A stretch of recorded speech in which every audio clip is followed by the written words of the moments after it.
सुनिए इस सारी बात को। कोई पब्लिक मीटिंग हो तो जाऊंगा, वहाँ से कोई मेरे को संदेश आएगा तो जाऊंगा। गांधी जी तो अपने कार्यक्रम अपने हिसाब से बनाते हैं। इस अंदाज को भी सुन लीजिए। अंदर से खुदा जी आएंगे, उन्होंने बोल दिया कि मैं आऊंगा। अब आएंगे वो ये बात अलग है कि मैं पैदल नहीं चलूंगा, मैं जहाँ राहुल जी समाप्त करेंगे वहाँ आऊंगा, वहाँ आ जाए। दोस्तों नमस्कार, मैं संजय मग्गू और मौजूद है देश रोजाना के डिजिटल मीडिया मंच पर।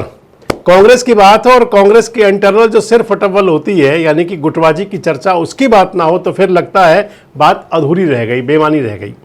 हालांकि आज गुटबाजी की बातें हर जगह पर हैं, लेकिन कांग्रेस के लिए आप कह सकते हैं एक पुराना डायलॉग है कि कुछ बात ये ऐसी हस्ती मिटती नहीं हमारी। तो कांग्रेस के लिए कह सकते हैं कुछ बात ये ऐसी कि लड़ाई मिटती नहीं हमारी, खत्म ही नहीं होती। बृजेंद्र सिंह की यात्रा चल रही है, सद्भाव यात्रा।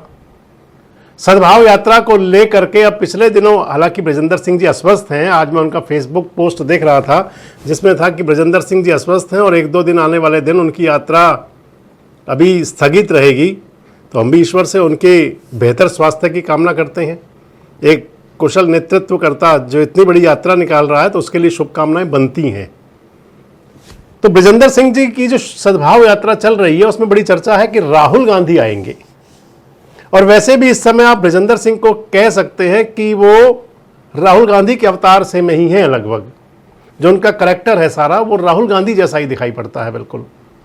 तो बृजेंद्र सिंह की यात्रा में राहुल गांधी आएंगे, इस बात को लेकर के कांग्रेस के जो नेता हैं, पूर्व मुख्यमंत्री नेता विपक्ष भूपेंद्र सिंह हुड्डा जी, वो अंदर अंदर गुस्से में हैं थोड़ा सा। खबर नवीसों ने उनसे पूछा कि आएंगे वहां पर राहुल गांधी जी, तो पहले तो थोड़ा सा भड़के, थोड़ा सा गुस्सा हुए और फिर कहा कि आएंगे तो मैं क्या करूं। और साथ ये भी कहा कि राहुल गांधी जी हमारे नेता हैं, अगर कहीं और सभा में आएंगे तो मैं आऊंगा। और फिर ये कहा कि मैं यात्रा में क्यों चलूंगा। आप सुनिए इस सारी बात को। कोई पब्लिक मीटिंग हो तो जाऊंगा, वहाँ से कोई मेरे को संदेश आएगा तो जाऊंगा। गांधी जी तो अपने कार्यक्रम अपने हिसाब से बनाते हैं। राहुल गांधी हमारे नेता हैं, वो तो जब उनकी जो कोई भी पब्लिक मीटिंग होगी सारे काम कांग्रेस की नहीं है यात्रा फिलहाल निकाल रखी है। बृजेंद्र सिंह जी ने जो यात्रा निकाल रखी है वो कांग्रेस की नहीं अधिकृत यात्रा, अधिकृत नहीं है। ये हमारे जो इंचार्ज हैं वहाँ जब चंडीगढ़ में हुआ था तो ये वहीं से हरिप्रसाद जी ने कहा कि कांग्रेस की अधिकृत नहीं है, कांग्रेस की यात्रा नहीं है। व्यक्तिगत तौर पर हमने भी कहा व्यक्तिगत तौर पर कोई निकाले, आप निकालें, मैं तो आपको भी नहीं मना करूँगा। तो राहुल गांधी भले ही आ रहे हैं लेकिन ये कांग्रेस की अधिकृत यात्रा नहीं है, हुड्डा साहब कह रहे हैं, और इसलिए मैं क्यों चलूंगा इसके अंदर। जवाब दिया है चौधरी वीरेंद्र सिंह डूमरखा ने, बांगड़ चौधरी ने। चौधरी वीरेंद्र सिंह जी कह रहे हैं कि जब राहुल जी ही आ रहे हैं तो फिर वो यात्रा अधिकृत कैसे नहीं रही। और साथ एक बात और कह रहे हैं कि आप यात्रा में पैदल ना चलना, मेरी गाड़ी में बैठ के चल लेना। इस अंदाज को भी सुन लीजिए। अंदर से खुदा जी आएंगे, उन्होंने बोल दिया कि मैं आऊंगा। अब आएंगे वो ये बात अलग है कि मैं पैदल नहीं चलूंगा, मैं जहाँ राहुल जी समाप्त करेंगे वहाँ आऊंगा, वहाँ आ जाए। और पैदल चलना हो तो मेरे साथ चल पड़े, और अगर गाड़ी में बैठ के चलना हो तो मेरे साथ चल पड़े। वैसे हुड्डा साहब और डूमर खां साहब, चौधरी वीरेंद्र सिंह जी मामा फूफी के बताए जाते हैं, रिश्तेदारी बड़ी नजदीक की है।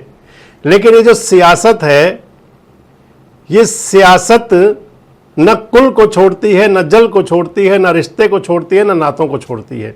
क्योंकि बृजेंद्र सिंह जी तो अपनी हार का ठीकरा भी इशारों में कई बार फोड़ चुके हैं। अब सद्भाव यात्रा है, बृजेंद्र सिंह जी सद्भाव लाने की कोशिश कर रहे हैं, लेकिन टेम्परेचर जिस प्रकार बढ़ा हुआ है आजकल इस समय, इस प्रकार से हुड्डा साहब का भी टेम्परेचर बढ़ा हुआ और कह रहे हैं कि ये यात्रा अधिकृत नहीं है। कांग्रेस की अधिकृत नहीं है, कांग्रेस की यात्रा नहीं है। व्यक्तिगत तौर पर हमने भी कहा व्यक्तिगत तौर पर कोई निकाले, आप निकालें, मैं तो आपको भी नहीं मना करूँगा। क्या लगता है आपको, यात्रा अधिकृत है या नहीं? और अगर राहुल गांधी आ जाए तो फिर उसके बाद क्या अधिकृत और क्या अनाधिकृत? कमेंट बॉक्स में जरूर बताएं। जुड़े रहें हमारे साथ, देखते रहें देश रोजाना। सब्सक्राइब करें देश रोजाना के YouTube चैनल को और नई वीडियो की नोटिफिकेशन पाने के लिए बेल आइकन जरूर दबाएं। अगर आप ये वीडियो Facebook या Instagram पर देख रहे हैं तो पेज को लाइक और फॉलो जरूर करें और ज्यादा से ज्यादा शेयर करें।